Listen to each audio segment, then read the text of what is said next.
Welcome to CSIS Online. The way we bring you events is changing, but we'll still present live analysis and award-winning digital media from our Dracopolis Ideas Lab, all on your time, live or on demand. This is CSIS Online. Good morning, everybody. Good morning from Washington and good evening in Tokyo.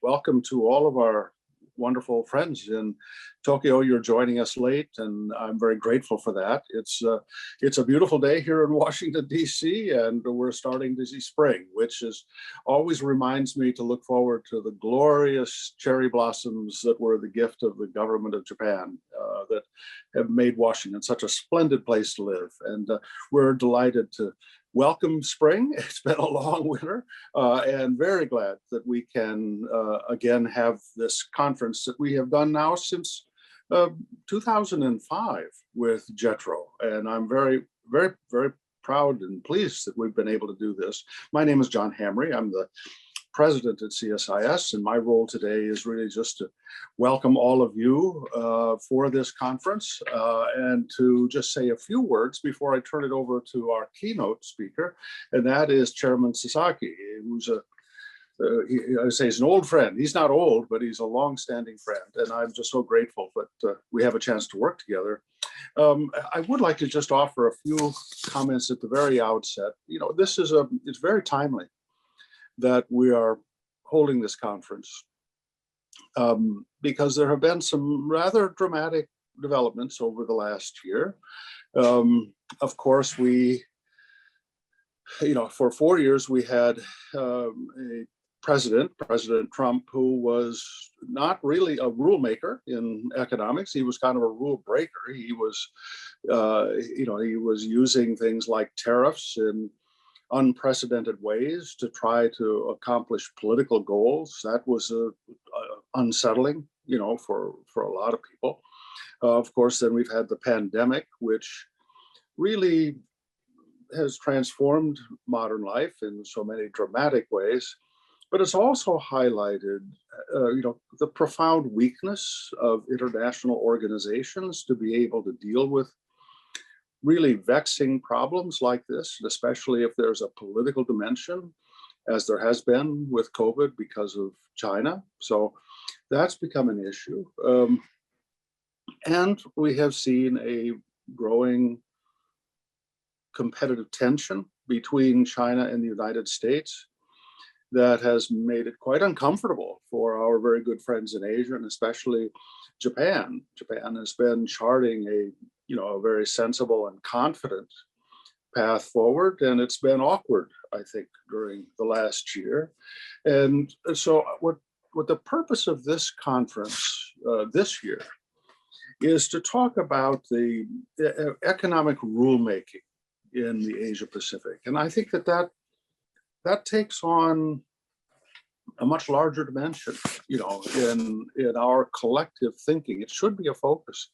We have a new government here in Washington. We have the Biden administration, and I think they will be, inherently well disposed to the question of being a responsible international partner. So economic rulemaking in the Asia Pacific region will make sense to a Biden administration, but at the same time, this is an administration that's talking about new concepts like a foreign policy for the working class and what that means, So there are questions abound here.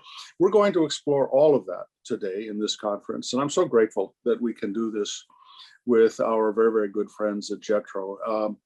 Chairman Sasaki is a long-standing friend, and we've worked each other back from when he was in ministry and before he became the chairman and president of JETRO. And he's a fine leader, and he's a visionary leader, and we're very fortunate to have this opportunity to partner with him. So let me turn the floor over to Chairman Sasaki, and I'm very grateful. I have only one regret, and that is we can't do this in person. And we will do that a year from now. But for today, we have to do it in this virtual space. And so thank you very much. Chairman Sasaki, I turn it to you.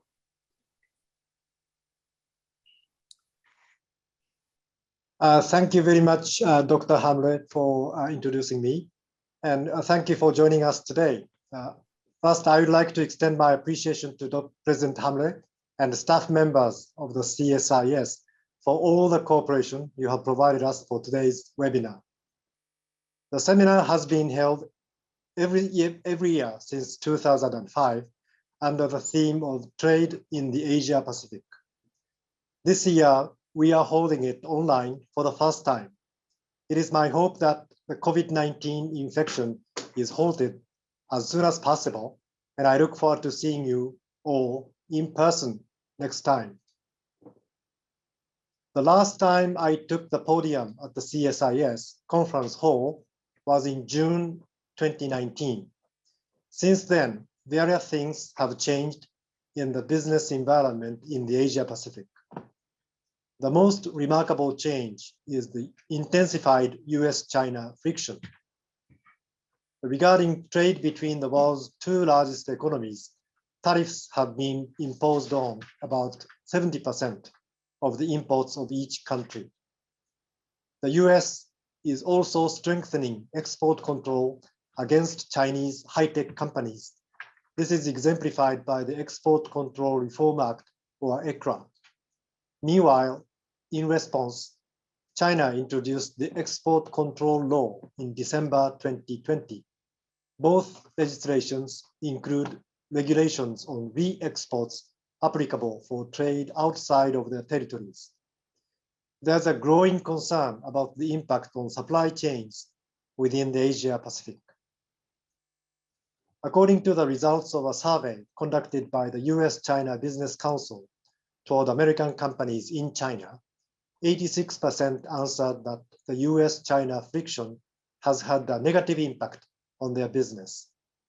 Specifically, nearly half of respondent companies cited lost sales and shifts in suppliers or sourcing. We, JETRO, also conducted a survey for the Japanese companies operating overseas in September 2020. The ratio of companies which answered that it would have a negative impact on their business performance in 2020 was about 40% in the US and China, and about 20% in ASEAN countries. It is having a significant impact, in particular, on the fields of electrical machinery, electronic devices, and automobiles. In order to operate in a stable international business environment, companies are seeking predictability. Making common regional rules to reduce uncertainty is imperative. Meanwhile, positive changes have also been seen in the business environment in the Asia Pacific. In November 2020, RCEP was concluded. Originally, there were 5 ASEAN+1 free trade agreements in the Asia Pacific between ASEAN and neighboring countries such as Japan, South Korea, and China. RCEP is an accord integrating these FTAs. Unfortunately, India did not sign it, but fragmented rules of origin were integrated, and it is expected to substantially contribute to establishing and expanding supply chains within the region. In addition, I would also emphasize the significance that common regional rules for trade and investment, including new fields such as a chapter of e-commerce, have been agreed upon through RCEP as an international accord. There's one more important change. The CPTPP, which came into effect in December 2018, has entered the phase of expanding member countries. On February 1st, the UK officially applied for membership of the CPTPP. Relatedly, it is also worth noting that China has expressed interest in joining the accord, in addition to South Korea and Taiwan. Amid the progress of these important changes within the Asia Pacific, how will the US give shape to its commitment for the region? According to the results of the latest survey by leading Singaporean think tank ISEAS, titled The State of Southeast Asia 2021 Survey Report, 76% of experts from 10 ASEAN countries answered that the most influential economic power in Southeast Asia is China. Meanwhile, approximately 30% chose the US as the most trusted country for leadership in maintaining rule-based order and upholding international law alongside the EU. Only 3.6% selected China. I hope for the Biden administration to take proactive involvement in rulemaking within the Asia Pacific. Improving rules for trade and investment in this region, which is expected to develop as a growth center in the world, will bring about great benefits to American companies as well. The door always open for the US to rejoin the CPTPP at its convenience. I believe that the existing framework of the quadrilateral security dialogue among the US, Japan, India, and Australia is useful in this regard as well. Trade related to cross-border digital services has been expanding year by year. The total export amount of digital services doubled from $321 billion in 2010 to $678 billion in 2019. As a byproduct of the expansion of COVID-19, the digitalization of the economy and society is rapidly going forward. In the future, digital trade will become even more important. Measures which impede the transfer, management, and sharing of data by a particular country can result in significant cost increases and complexity. There's a concern that innovative services and job creation may be hindered. It is necessary to establish new rules such as cross-border data free flow, prohibition of mandatory data localization, and prohibition of forced source code disclosure.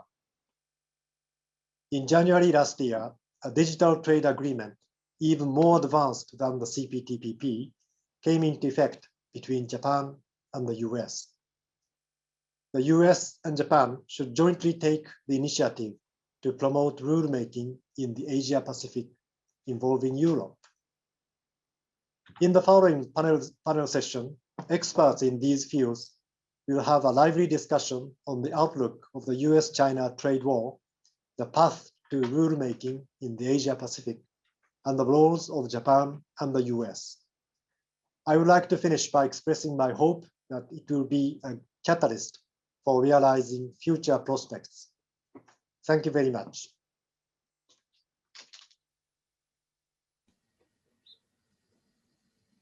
Thank you. Thank you very much, Chairman Sasaki. I'm Michael Green. I'm Senior Vice President for Asia and Japan here at CSIS and Professor at Georgetown University. And we're going to have a panel discussion now to go into some more detail on the themes that Chairman Sasaki introduced. The audience can ask questions through our website. We'll get to those, leave plenty of time for the panel to respond to your questions. I'm joined by friends and colleagues who will look at some of the themes we've heard in terms of trade policy, regional geopolitics, domestic politics in the US and Japan. First, Professor Shujiro Urata, Professor Emeritus at Waseda University and a distinguished senior fellow at JETRO's Institute for Developing Economies. My colleague Matthew Goodman from CSIS, Senior Vice President for Economics and the Simon Chair in Political Economy at CSIS. Scott Kennedy, Senior Advisor and Trustee Chair in Chinese Business and Economics at CSIS, and Huang Lei-Tu, who is a Senior Analyst at the Australia Strategic Policy Institute and does work on regional politics, architecture in Southeast Asia. So you can ask your questions through the website and they'll be sent to me and I'll get responses from the panel. But let me first show you an additional slide to give you a picture of the dynamics in the region in terms of trade architecture. This basically shows you which countries are in RCEP, the Regional Comprehensive Economic Partnership, which countries are in both RCEP and the Comprehensive Progressive Trans-Pacific Partnership, CPTPP, and which are just in only in CPTPP. One thing that you can see is that Japan is fulcrum for all of these agreements, and Japan's leadership on this is really quite important. Thank you for the slide, Nick. Now, Urata Sensei has been arguing for free trade for some time, but when we were first doing these JETRO conferences, something like 15 or 16% of Japan's international trade was covered by economic partnership agreements or FTAs. And today it's over 80%. So Japan has really, particularly in the Abe administration years, embraced free trade agreements. And now we have this situation, Urata Sensei, with RCEP and CPTPP. But Japan's trade strategy has always been to bridge across the Pacific, and the US isn't in. What is Japan's next step in trade strategy and rulemaking in the Indo-Pacific? And how can you continue to be a bridge across the Pacific as a leader in both intra-regional and trans-Pacific trade? So Urata Sensei, over to you. Thank you for joining us.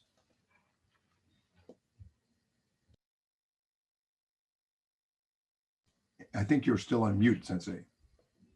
A classic Zoom. Yes, Thank you. thank you, Michael, for the introduction, and I'd like to thank the organizers for inviting me to participate in this very important seminar. Michael asked me to talk about maybe next steps of Japan's trade policy, but if I may, can I just make some assessment of Japanese trade policy in the past or at the moment? I think some of the comments that I make, I'm afraid, are a kind of repetition of what Chairman Sasaki told us earlier. But I think it is important to reflect Japan's trade policy in the past. And in my view, Japan has been quite effective in establishing rules-based regional economic environment in Asia Pacific, maybe in the next step in the Indo-Pacific. But specifically, Japan contributed to the establishment of CPTPP, which both Michael and Chairman Sasaki mentioned, and also RCEP. Japan participated in the negotiation of RCEP very actively. And then maybe next step, I'd like to talk about this Free and Open Indo-Pacific Initiative, FOIP. Before I go to FOIP, I'd like to say, first of all these three regional frameworks contribute to the development of supply chains, effective functioning of supply chains. And so I think these three frameworks are very important. First on TPP, CPTPP or TPP-11, so to speak. And TPP-11 is a high-level and comprehensive trade agreement that establishes a free and open, fair, transparent, and trade system in the Asia-Pacific. And this negotiation of TPP began in March 2010. And Japan was not the member which began with the others. Japan was a rather hesitant kind of participant in the TPP negotiations because Japan was faced with a very strong opposition from agriculture sector. However, when Prime Minister Abe came back for the second time in the as a Prime Minister in 2012, and then he introduced the so-called Abenomics. And one of the important components of Abenomics is joining TPP. So he was successful in getting over this opposition and then be able to participate in the negotiation in 2013. And Japan, in my view, cooperated with the United States in making advances in negotiations, and then leading to the conclusion of this negotiation. After signing the agreement of TPP, United States withdrew from the TPP at the decision of newly inaugurated President Trump in 2017.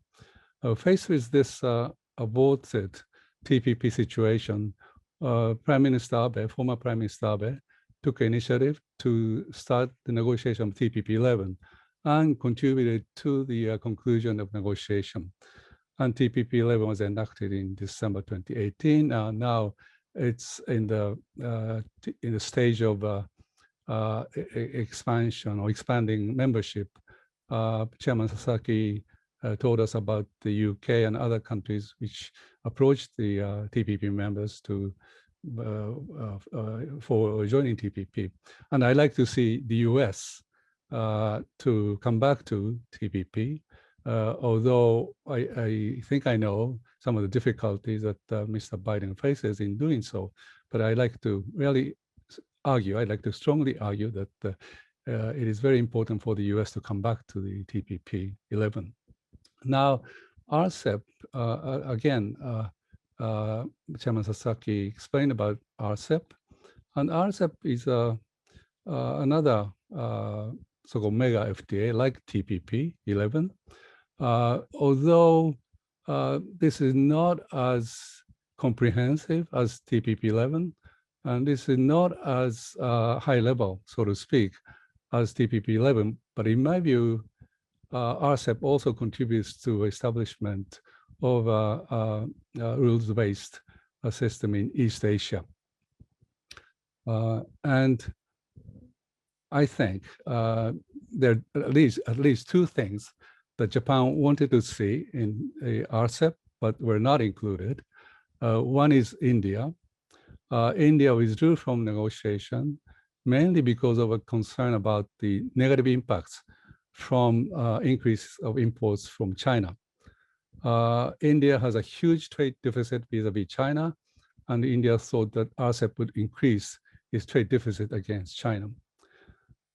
And another thing that I think Japan wanted to see in RCEP is a higher level of trade liberalization and maybe higher level of like trade rules, such as rules on digital trade.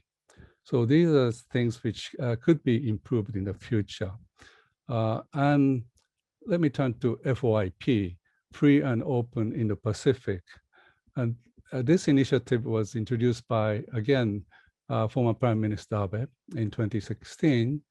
And according to the Japanese government, FOIP is an important initiative for achieving stability and prosperity in the Indo-Pacific by combining two continents, Asia and Africa, and two oceans, Pacific and Indian Oceans, through the establishment of a rules-based trade system and the construction of quality infrastructure. One important element of FOIP is its inclusion of India. FOIP has been introduced to counterbalance the growing influence of rising China, because China's regional strategies, such as the Belt and Road Initiative, BRI, consists of elements that would disturb, in my view, regional peace and stability. Having stressed FOIP's role for counterbalancing China, I'd like to point out that the FOIP is not an initiative to exclude China. What FOIP tries to do is to set up a rules-based trading system under which China needs to behave appropriately by abiding by the rules. And FOIP is in early stage of development, and the Japanese government is calling for international cooperation with like-minded countries. Japan has already begun discussing FOIP with the United States. They need to speed up the process of formulating, implementing concrete programs. And this is the FOIP, in my view, is a next step, very important next step for Japan's trade policy. And I have some requests or proposition for the Biden administration to reaffirm its leadership role in Asia Pacific, as well as in Indo-Pacific. One is to join TPP-11. I repeatedly said this. Considering the economic situation in the United States and maybe strong opposition from both Democrats and Republicans, I know it is very difficult for the Biden administration to join TPP-11, but they should consider joining TPP-11 as soon as they can. I'd like to stress the importance of the U.S. to join TPP-11 before China tries to do so. As Chairman Sasaki told us, Xi Jinping of China expressed an interest in joining CPTPP or TPP-11 at last year's APEC leaders meeting, and recently released 14th five-year plan of the Chinese economy indicates that China actively considers joining TPP-11. And China is a member of RCEP, and China is implementing Belt and Road Initiative. Through these activities, China is increasing its influence in the Asia Pacific and the Indo-Pacific. China's influence is likely to increase as China is recovering from the COVID-19 pandemic, while other countries, including Japan and the US, are still struggling with the situation. So US joining TPP-11 would stop the expansion of China's influence in regional affairs. And so this brings me to the second suggestion, which is for Biden administration to engage in Japan's or cooperate with Japan's FYP. And already, I think this was mentioned by Chairman Sasaki again. Japan and the US are members of Quad, a quadrilateral security dialogue, along with Australia and India. And Japan and the US are participants in Blue Dot Network with Australia. Blue Dot Network is a multi-stakeholder initiative to provide assessment and certification of infrastructure. So the US and Japan can build on these ongoing projects to promote FYP. Finally, just quickly, the last suggestion is APEC, Asia Pacific Economic Partnership. The US presence in APEC was, in my view, subdued under a Trump presidency. As you know, APEC covers many issue areas, including trade, investment, and so on. And one of the interesting and important issue is regional economic integration, that is free trade area of Asia Pacific. And the US was very active in the discussion of FTAP before Trump. The Biden administration should engage in APEC activities actively by, for example, leading the discussion of FTAP. Let me end with there. Thank you very much for listening. Thank you, Urata-sensei. I want to come back to you on some of those issues in a moment. In particular, I'd be interested in your thinking on whether China actually will join CPTPP at some point. But let me first turn to the next panelist, Matt Goodman. And Matt, you heard that for Japan, the more proactive strategic approach to trade reflects not just geopolitical competition, but real changes in Japan's political economy over the last decade. So it's about economic policy, not just security policy. And we also heard that, Urata-sensei, our allies in Asia overall are really, really keen to get the US back into CPTPP to balance China's growing influence. But we heard in addition to that, a new agenda of FOIP, digital trade, the Quad, things that were never part of TPP, I guess kind of appetizers, if you will, or smaller morsels that are less ambitious than joining TPP. So it's actually quite a big menu beyond just CPTPP. What do you expect the Biden administration to do? You don't hear a lot about this yet from the administration, but it's still early days. What should we expect in the next 6 months, maybe the next year, from the Biden administration as they look at how to re-engage on rulemaking in this region? Great. Well, thank you, Mike. And thanks to JETRO for helping us organize this conference. It's always a highlight of the year, and I've been involved with it even before I was at CSIS 9 or 10 years ago. So it goes way back and has a great track record and always an interesting conversation. So thank you all. So before I answer your question, can I just reflect on one of the slides that Sasaki-san put up, which I think was the most powerful kind of way to frame this conversation, which is the one that showed that in a survey of people in Southeast Asia, something like 76% of people thought China was the most important economy in the region or most influential on the one hand, and on the other hand, that Europe is actually a more important player in upholding the rules-based order than the United States. That was a narrower gap, but still, that to me should really send a strong message to every policymaker in the United States, the combination of those statistics, because we should be a much more, obviously China is a very important economy in the region, but we need to be much more visible and important in economic affairs.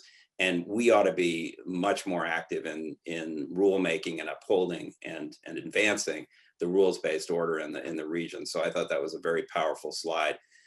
So I think the Biden administration, I agree with every recommendation that Urata Sensei made.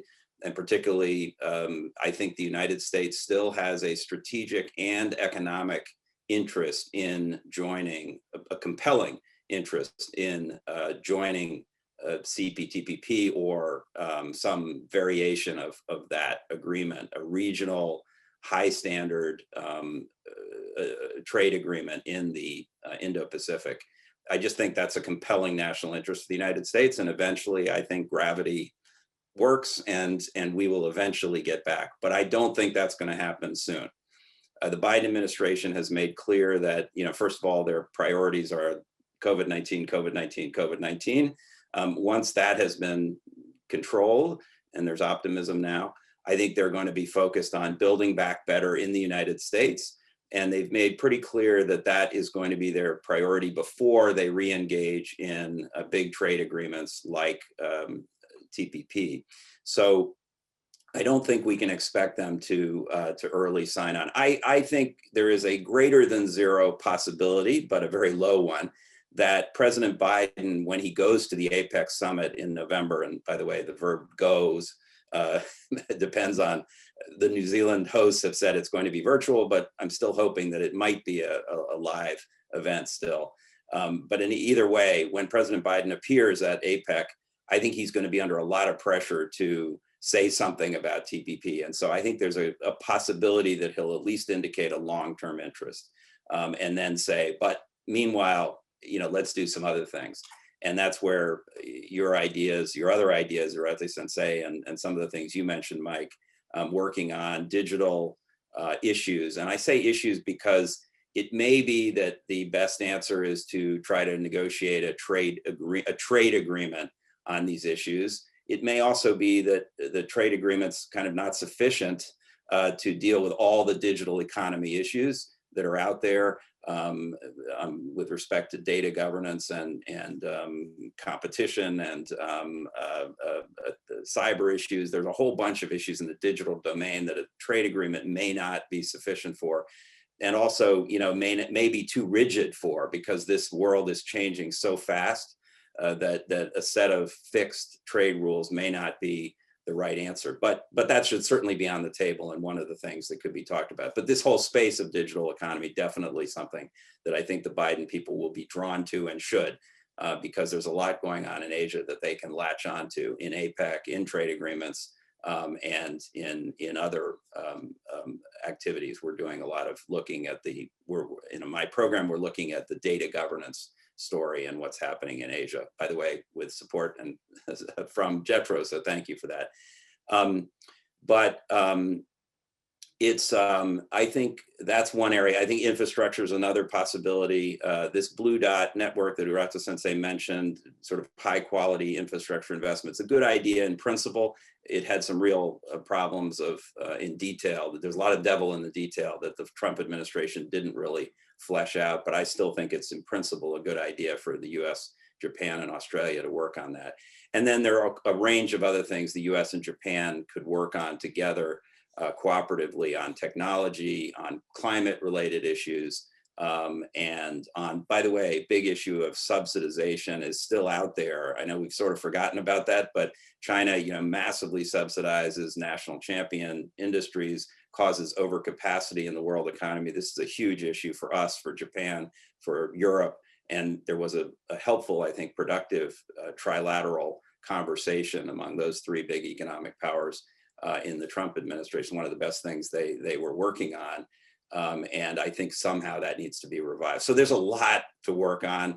And I think the US and Japan are well positioned. And final point, I think the Biden administration really gets the importance of Japan in this story. I think they apart from the fact that every other sentence that any senior Biden person says talks about working with allies and partners, when they say that, I think they're thinking, and particularly in the Asia context, of Japan.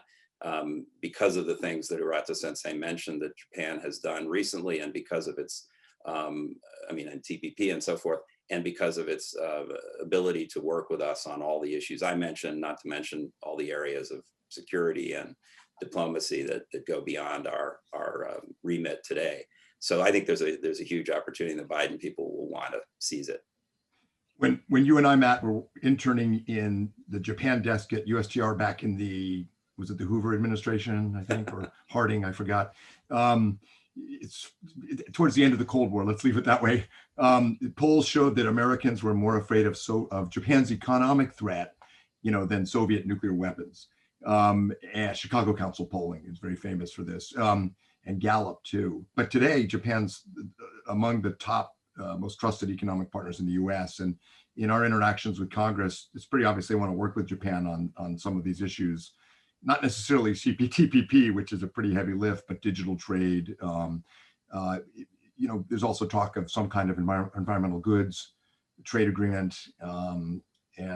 So there's a rich menu, but, at the end of the day, I tried to find the right metaphor. These are garnishes, potatoes. They're not, CPTPP and RCEP are real comprehensive rulemaking. We have a chart I want to show real quick that has the impact economically of CPTPP and RCEP that our colleagues in the Skold chair at CSIS produced. So pretty considerable economic gains. And so while the politics are difficult, understandably, for the Biden administration and the Congress, given the pandemic and economic recovery at home, there are real economic costs, not just political and geopolitical costs, to sitting this one out. I just wanted to let people see that. Thank you for the slide. Let me turn now to Scott Kennedy. And Scott, earlier, Chairman Sasaki and Urata Sensei touched on U.S.-China economic friction decoupling. The Japanese government was encouraging the Obama and Trump administrations to have a more active policy on blocking Huawei, on import restrictions, strategic investment screening. And there's a definite national security edge and technology competition edge to Japan's quiet dialogue with both the Obama and Trump administrations. But now we're increasingly hearing in Tokyo concern about supply chains, decoupling, hurting economic growth. So it's pretty obvious what Biden does on these issues is important for the whole world, including Japan. What do you expect?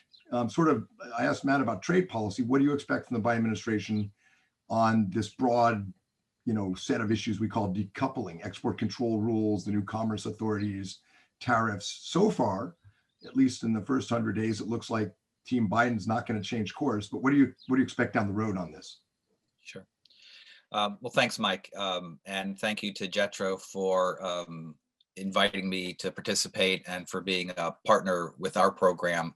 We value that relationship, and am looking forward to continuing to do research on issues of common interest. And today's conference really lays out an agenda for that conversation and work that we need to do together. Let me say a little bit about whether I think we're decoupling and we're going down that path inexorably, or if there's another path that we could, some type of off-ramp, and what it means for Japan and others. I do think that the US and China are in a clash of systems of both because of their very different domestic orders and the type of international orders that they favor, which are quite different. But this doesn't have to mean total or even massive decoupling, as was advocated in the Trump administration, and is a framework which still defines most of the conversation about the US-China commercial relationship. I do think that we will see significant restrictions, and we will go from small gardens and high walls to medium-sized gardens and high walls. But these restrictions may be limited, they may be predictable and part of a more stable strategic competition. But that's far from guaranteed. It takes two to dance. I'm a terrible dancer. And if you ever dance with me, you could fall down. And so can the US and China and others figure out this dance to find a more predictable, stable competition? I think that's the big question. It's not about going back to some honeymoon era, but can we stabilize the relationship, this competition, and have it be more predictable for everyone? I think, let me say a little bit about the Biden side and then about the Chinese side.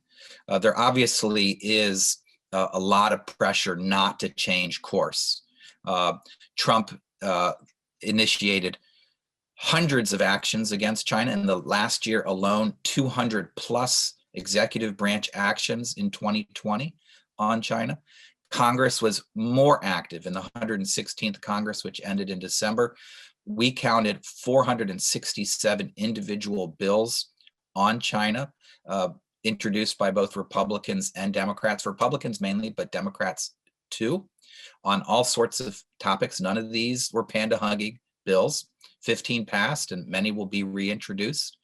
The public opinion on China is down in the dumps, as everyone's already reported, and as our surveys that you led, Mike, showed, our allies in Asia, in Europe, share the same concerns and are willing to take tough measures on China. At the same time, there's a whole variety of reasons that in looking at the Biden administration that they expect, we should expect some sort of change. I think there's a view within the Biden administration that a lot of Trump's policies, though well-intentioned, failed. The trade deficit with China remained about where it was when the administration came into office, over $300 billion per year. The Trump administration's efforts to onshore American manufacturing did not succeed. They did not succeed in pushing other countries to move investment out of China, including Japanese investment, Korea, Europe, and others. They are increasing investment. They were able to put a hammer lock on Huawei and hurt that company in many different ways and slow it down, but they did not slow down China's commitment to China Inc. and industrial policy and tech self-reliance at all.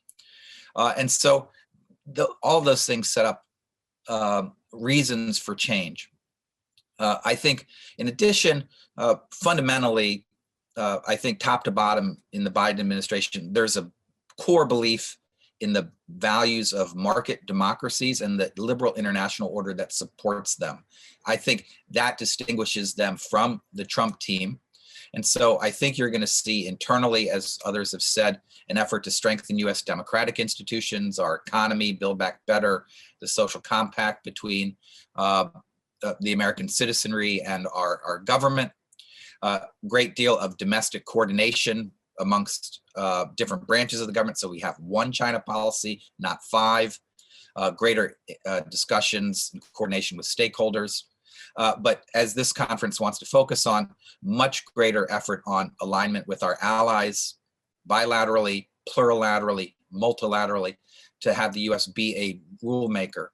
I think folks may remember that famous phrase that President Obama said, if we don't make the rules, China will. That will is now present tense, is, and so the US must be a rule maker. And I think that is a common view across the Biden administration. I've got a couple slides on, there's a challenge of, what is the US going to do vis-a-vis the legacy from Trump? And I don't know if Nick, if you want to throw that up. We can show those, Scott. They're really helpful. Go ahead. So if folks can see this, with all those things that were done over the past several years, how is the Biden administration likely to respond given the framework I just described to you? There are a set of policies in the upper left corner where it appears to me the Biden administration is going to unilaterally make changes to signal their commitment to allies and multilateral institutions. And we've actually already seen this.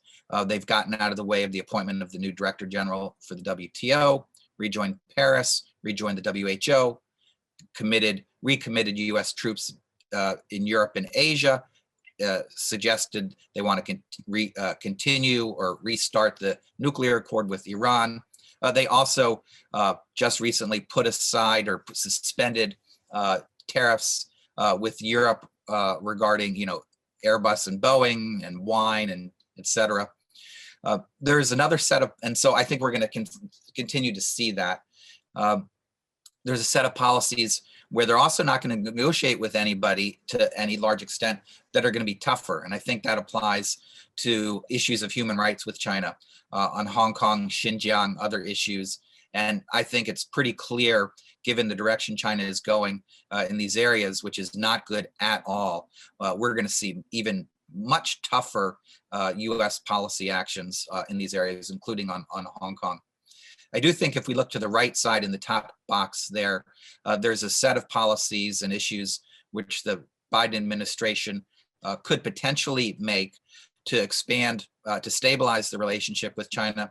But these are going to require bilateral negotiations with China that involve reciprocity and provisions of genuine reassurance from Beijing to Washington, and of course, vice versa. So there is a possibility that they will find a way to draw down some of the Section 301 tariffs that still cover 60-some-odd% of U.S. exports to China and imports from China to the U.S. Reopen the consulates, return journalists back. They've already, Biden administration has already said that they aren't going to push forward with the executive order actions against TikTok and WeChat. So there's a variety of things there that could be done to stabilize the relationship. But the big action, I think, is in the bottom right, which is what we've also been talking about this morning, where the Biden administration is sympathetic with what the Trump administration did regarding restrictions on China, particularly around technology and around international rulemaking. But there, the conversations and negotiations are primarily first within the US government, and then between the US and its allies, and Japan at the very, very top of that list. What to do about export controls, investment restrictions, financial sanctions, the Clean Network Initiative, data protection, et cetera, as Matt just mentioned, and also the international rulemaking, whether it's at the multilateral level, all the way at the WTO in Geneva, or with TPP and other types of agreements. So I think that's actually where the giant, most important part of the action is. In terms of timeline for moving forward, I think 6 to 9 months is probably the window that I see, and that aligns with what Matt said with regard to the whole getting ready for APEC in November. There's a top to bottom policy review, actually 3 separate reviews related to China policy ongoing right now, one at the Department of Defense, one in the National Security Council regarding supply chains, and another the National Security Council regarding China policy writ large. Plus, we've got to deal with the pandemic. First, reassure allies, and then they also need to get, the Biden administration also needs to get its nominees through the Senate. How's China going to respond to all of this? I think 3 things. First, let's just be clear, from China's point of view, they feel highly confident about where they sit vis-a-vis the US and internationally. They, by their score, think they're winning, that their system is better, that they're in the midst of a historical transition, not to replace the US, but they are, when they say the east wind is blowing, and the wind is blowing toward the east, they are confident. Hence, I think 3 elements to Chinese policy. First, that plastic olive branch that they are extending to the Biden administration, the fake olive branch, saying that they're willing to cooperate, but only on things that are costless to them. They're not willing to change anything they're doing with regard to expanding domestic repression within China, economic interventionism or advocating illiberal international norms and the right to throw their weight around against anyone who doesn't submit. Ask Australia and everybody else who's at the tip of that spear. Secondly, they're playing for the middle. Along with this stick, of course, of diplomacy, they've got lots of carrots. RCEP, the Comprehensive Agreement on Investment with Europe, the Phase 1 deal they signed with the US in early 2020, which seems like 2 decades ago, but which came with a lot of financial market access, which is returning Wall Street to its traditional role of lobbying for keeping and extending the relationship. Belt and Road, their hints on CPTPP, which I'm not concerned that the Chinese are going to join unless someone lowers the bar to just above our ankles, because China is far from being ready to join. But nevertheless, that's something that the US needs and others need to take notice on. Third leg of the stool in Chinese policy is tripling down on China Inc. So 14th five-year plan emphasizes self-reliance in core technologies like semiconductors, reorients China's international ties away from the US and toward the rest of the world, particularly the rest of Asia and Europe, and it raises domestic consumption as a primary driver of growth.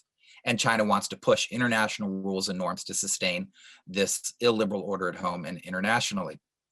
So where does that leave us? I think it leaves us game on. I think before the Trump administration really was sounding the alarm to get the game started, and I think now we're seeing the US genuinely engage. For the rest of the world, including the Asia Pacific and Japan, it is not a question of whether to choose the US or China, but the world you want. Do you want a rules-based international order with the norms and values that you think strengthen your countries at home and abroad, or do you want a China-led order in the type of rules that they and systems that they want? I think the Biden administration is going to make this a very, very difficult choice for everybody. And I think that's a good thing because they're going to revitalize the US at home and abroad. And I think in many ways that align with a lot of the positions that folks have advocated on this panel today. Thanks so much. Thank you, Scott. For those furiously scribbling down your XY axis, your 4-box chart, is that on your website? Yes, will it be? It is. And I can give you a link right now in the chat, and others can share it with the commentary that originally came from.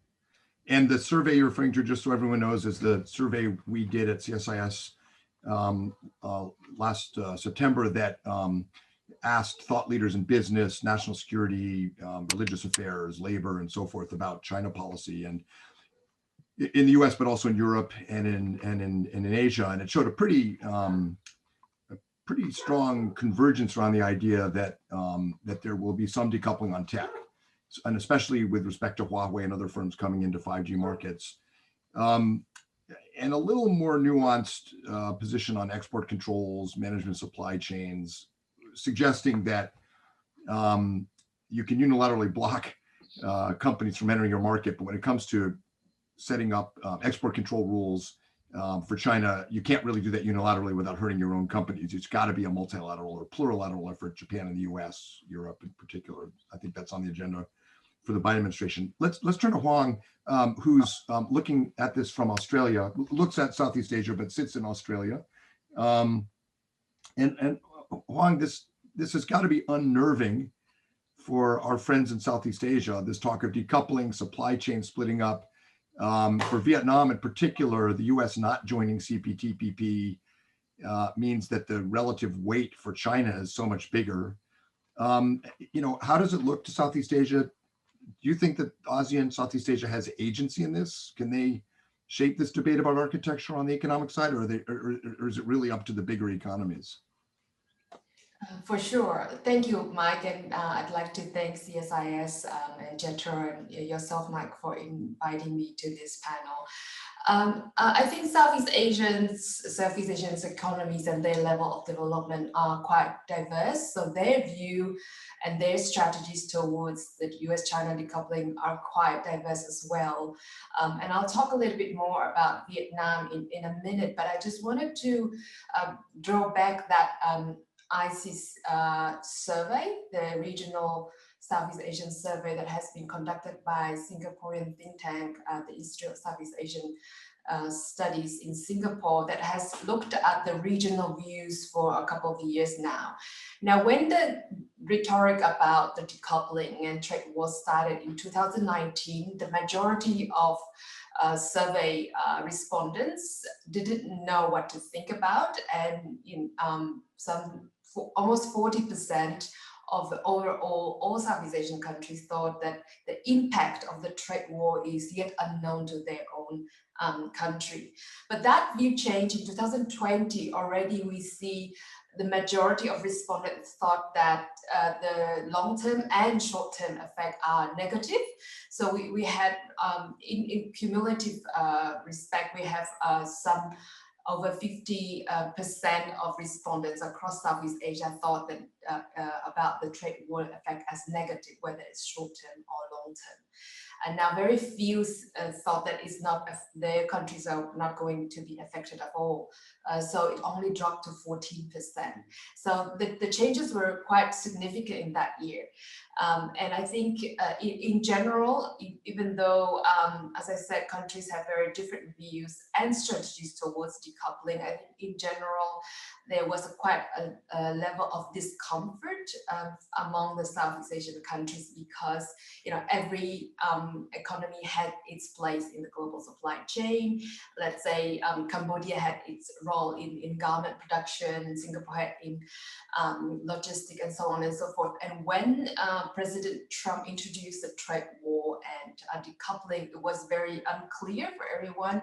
It was very unpredictable environment, and the countries in the region didn't know whether it's systematic, it's long-term, and it's across the board or only ad hoc and targeted and very selective.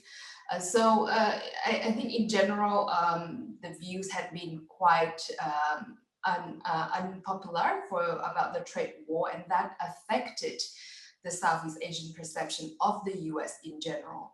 And by 2021, which is the newest survey finding, over 56% of the Southeast Asian thought that decoupling will divide Southeast Asia into two exclusive blocks led by China or US. So that's become the majority, the main view across the region.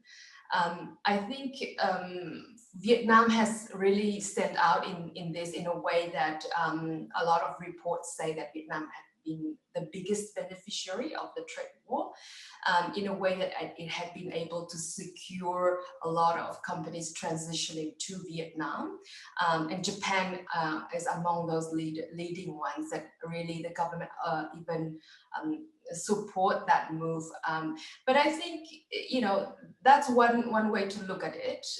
And yes, Vietnamese government has recognized opportunity, has created favorable environment in improving, the ease of doing business and, having the advantages of the proximity to China, of good labor force, skilled labor force, of cheaper costs than in China. So in general, that trend would have happened with or without trade war.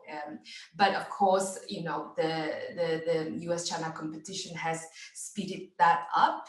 And also the COVID pandemic has further incentivized the regionalization and bringing back the supply chain diversification to the regional regional context. So I think Vietnam has really benefited from the trade war in a way, and it is committed to further really seek advantage in the shift of the global supply chain. But having said that, I think because Vietnam is so much smaller than China and it's not going to be able to replace in any way the full market of China, I think there are different estimates to what of percentage of absorption capacity Vietnam has, and according to some economists, it's just 7% really of Chinese market, really depending how you look at it.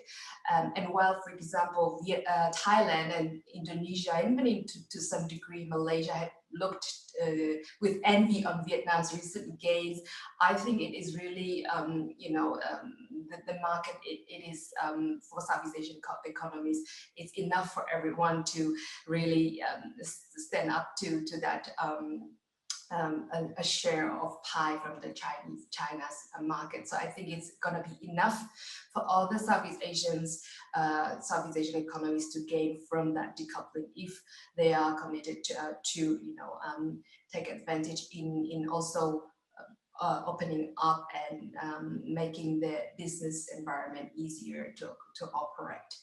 Now, to your second question about the RCEP and CPTPP. Yes, Vietnam was one of the most probably disappointed that US had withdrawn from TPP originally.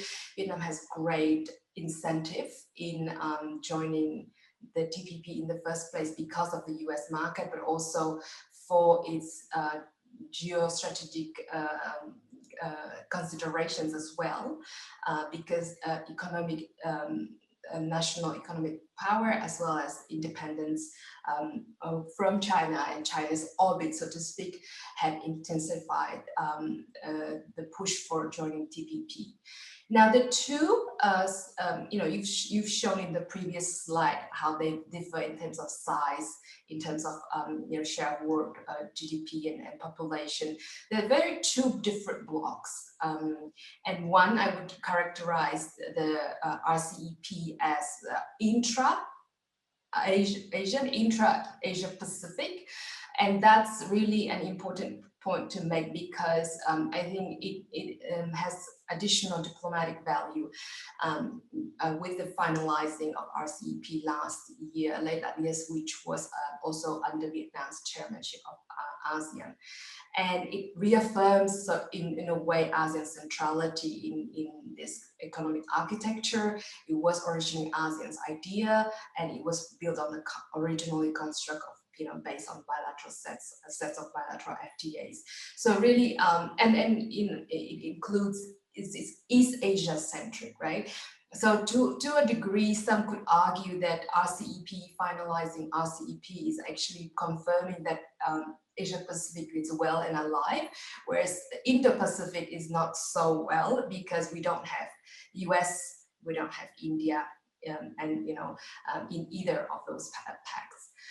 So that's actually an important argument. And also there's also a belief that the biggest gain from RCEP is actually Northeast Asian, China, Japan, and South Korea that don't have any other trade agreement beyond WTO. Now, I think there is a very different than CPTPP that it is now, because RCEP didn't have as high aspirations in terms of norms and rules as CPTPP. At least that's a common belief. But it has a value in investment liberalization because it is really significantly boost the attractiveness for cross-border investment and value chains. So I think that's a common denominator that such diverse 15 economies can agree on. Now, TPP or CPTPP, I think very importantly had, chapters on labor standard. For example, again, for Vietnam was very important to stand up to that standards. It had chapters on IP, again, very, very important, and SOEs, which is state-owned enterprises, again, for countries like Vietnam, also very important. So yes, it is originally has much stronger role in rulemaking for the region, but like I said in one of my articles, arguing that if you want to win it, you got to be in it, and again, TPP or CPTPP is considered an inter-regional trade bloc rather than Asian trade bloc. And I think that's important distinction because not all of Southeast Asians and not all of East Asia are involved in that. But I'll just wrap up. I know that we are running short of time, but I think I wrap up to conclude that I think RCEP and CPTPP are actually complementary, especially for those that belong to both. There are parts of both trade blocs. So there's 7 countries that we've mentioned earlier in your slide. And both CPTPP and RCEP are powerful counterexamples of a global decline in rules-based trade and a counter argument for the protectionist tendencies in a little bit widespread. And I'll just end up on 2 notes referring to what some of our other panelists have said. I agree. I think COVID-19 will also be the #1 priority to all Southeast Asian countries and probably all the members. And one of the way where US and Japan can cooperate really is in advancing the digital economy, because in Southeast Asia, digital economy is time and again considered, as the way out really from the pandemic, as a recovery from the pandemic. And another point I think Scott mentioned that is, Matt, that China is already making rules. It is looming large. And if my Twitter feed is correct, China already ratified the RCEP 3 months ahead of the time, and now also pressuring other countries to do the same. So here you go. You got an example. Yeah, game on. Thank you, Hoang. It's important, your point about RCEP and TPP or CPTPP potentially combining. That was US, Australian, Japanese policy when we talked about the free trade area of the Asia Pacific, FTAP, area, not agreement, because we didn't want to trigger congressional notification. But the concept was these were not mutually exclusive agreements. In fact, they could create a virtuous trade liberalization dynamic, the competitive trade liberalization dynamic, where the pressure is on to join and lower barriers, internal and external, to trade and investment. That's not happening, but that was the long-term plan. I was really struck, Hoang, by the ICS numbers that Sasaki-san showed, where there's almost no trust in China as a rule maker in Southeast Asia, almost none. But that wasn't surprising. What was surprising was how high the EU was. But I actually do hear from some US companies that our absence from economic diplomacy in Southeast Asia, other than infrastructure, our absence is not just about China, it's about the EU. A lot of US companies are worried that the EU is very actively engaged in commercial diplomacy that's advantaging their companies against not Chinese companies, but US companies. I thought that was interesting. But I was also surprised how low Japan was as a rule maker, 10% or so. How do you explain that? What do you think that in Southeast Asians look to Japan for? Is it intellectual leadership on trade and the muscle is American? How do strategists in Singapore, Vietnam, and elsewhere think about Japan's role in all of this?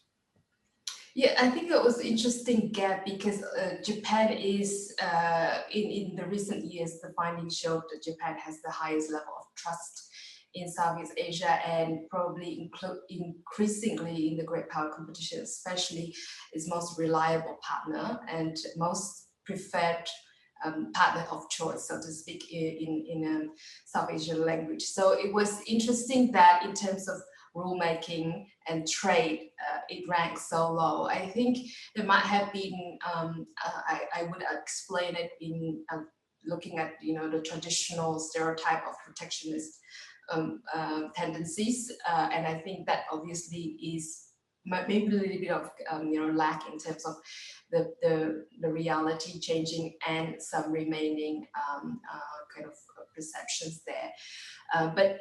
I think I would have expected that Japan's leadership in making the CPTPP happen despite the US abandonment of that would have changed that. But interestingly, in that recent finding, it ranked quite low in that regard. Interesting. Maybe more of a problem of public diplomacy for Japan rather than actual thought leadership. Matt, I got a question that made my hair stand on end, because it was about exchange rates and currency. And, 5 years in the White House, I was disciplined by the Treasury Department to never talk about currency, but you were in the Treasury Department, so I'm going to lateral that question to you. We're talking about trade agreements, but can you give us a quick 1-2 minute summary? What's happening with financial diplomacy? China's about to launch a major cryptocurrency.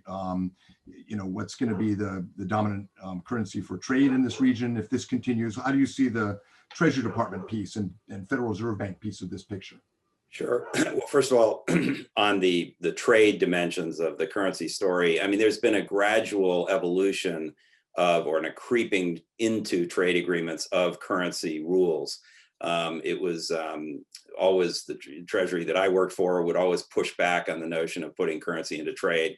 But it was introduced in TPP, in the original TPP, as a kind of side agreement that countries wouldn't manipulate. They wouldn't be subject to penalties, but it was kind of an understanding that you wouldn't do this and there'd be negotiations and so forth. Then it actually got into USMCA, the North American Trade Agreement. In part, you can manipulate and not without penalty, but you have to be transparent about your manipulation. You have to say we're building up reserves, or we're, so and now there's sort of talk of putting the whole thing into the next big trade agreement. And in fact, even Secretary Tony Blinken of the State Department, in his speech the other day about a foreign policy for Americans, actually mentioned that when we get back into trade agreements, he mentioned currency as one of the things that we're going to include in new trade agreements. So Japanese finance ministry friends who are listening to this are probably seeing their blood pressure go up, because I think you should expect that is going to be a new part of a US negotiation. So on your broader question, yes, China is developing a digital currency, central bank digital currency. We're not, others are sort of flirting with it. The Fed is starting to look at it. That may or may not be, it'll be significant in a sort of payment sense, that there'll be this new form of payment capability for China. It's more about kind of controlling Alipay and WeChat Pay is my sense, rather than, and maybe getting more data on people's lives, rather than trying to displace the dollar as the global reserve currency.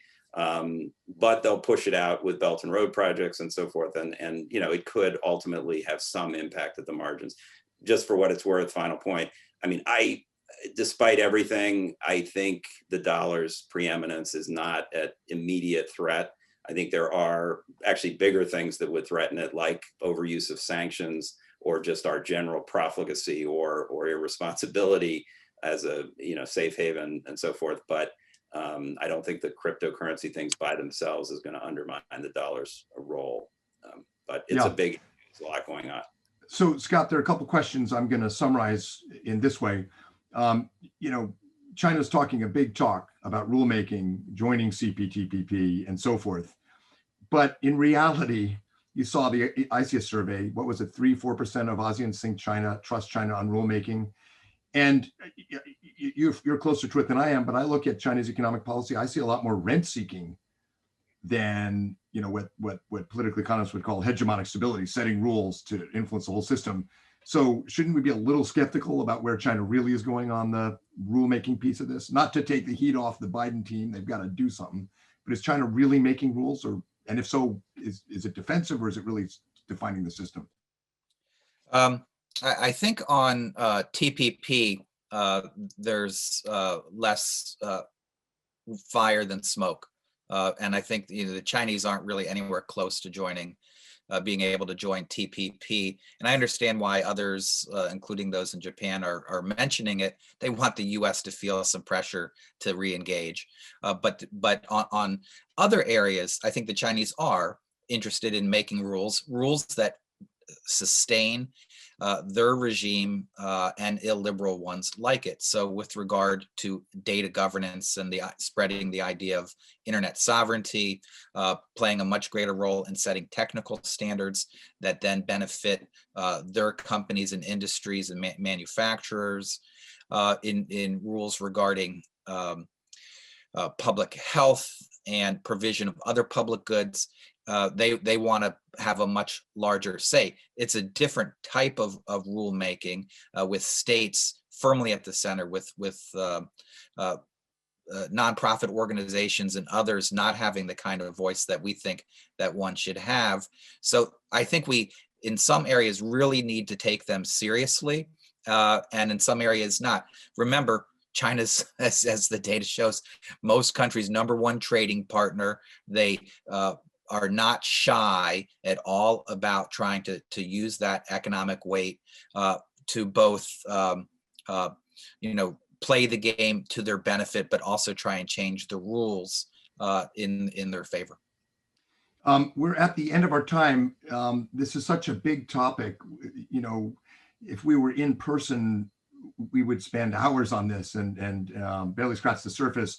But we want to show some Zoom mercy and let people get about their day in Washington and get to sleep in Tokyo and Canberra. So let me thank you all for really, really useful and really, probing examination of the trends in regional trade, architecture of rulemaking. This U.S. Japan CSIS JETRO seminar is really meant to be a stock taking. Where are we? What are the issues? What are we missing out on? What are the opportunities? And you all gave us a really good menu. And we'll try to keep the Congress and the Biden administration and American business focused on this. And we'll count on Japan and Vietnam and other friends to keep us honest. The era of Gaiatsu, of foreign pressure, is not over. We kind of need it in the U.S. too, because as Winston Churchill or somebody, nobody knows who, once said, you can count on the Americans to do all the wrong things before they eventually do the right thing. I'm confident, like Matt, that we're going to get back to comprehensive trade agreements, but we're going to have to come up with something with our friends and partners to start filling that gap quickly. So stay tuned. Scott and Matt and Urata Sensei and Huang will be writing on this. Encourage you all to follow their work. Thank you all for joining us.